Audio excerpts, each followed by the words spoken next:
C'est le mois de l'immunité et du jeûne intermittent sec. Chaque lundi, je vous invite à jeûner si vous le pouvez avec moi. Jeûner à la maison, les liens sont sous cette vidéo si vous voulez vous joindre à ce groupe. Et même si ce n'est pas le mois de novembre, vous pouvez pratiquer le jeûne intermittent sec une fois par semaine, 2 fois par semaine ou sur une période un peu plus longue.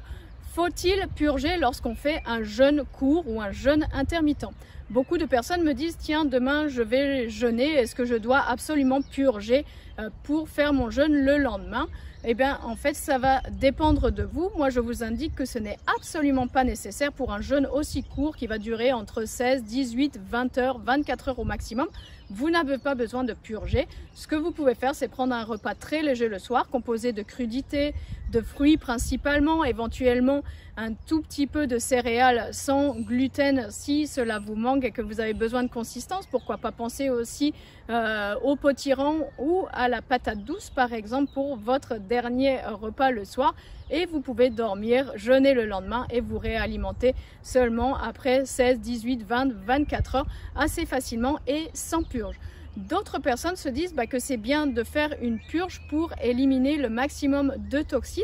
Je sais que certains naturopathes proposent ces purges très régulières. Par exemple, Irène Grosjean propose à tous les consultants, à toutes ses clientes en général, de faire régulièrement des purges, que ce soit une fois tous les 15 jours ou peut-être tous les mois pour certaines personnes, afin d'éliminer le maximum de toxines. Donc il y a purge suivie d'un jeûne ou un jeûne hydrique ou une monodiète ou une cure composée de fruits ou légumes crus.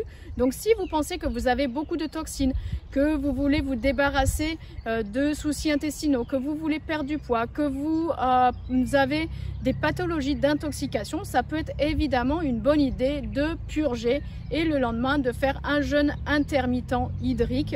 Peut-être pas forcément un jeûne intermittent sec parce que la purge va assécher l'organisme, assécher les muqueuses de l'intestin. Donc peut-être à la suite de cette purge, vous pouvez faire un jeûne intermittent hydrique. Si vous choisissez la purge à l'huile de ricin, il est conseillé de ne pas boire quelques heures avant de prendre l'huile de ricin et quelques heures après. Donc en pratique, ce que vous faites si vous faites une purge à l'huile de ricin, le dimanche soir, si vous avez vraiment faim, vous prenez quelques fruits, quelques légumes, vous attendez 22 heures, vous prenez votre huile de ricin.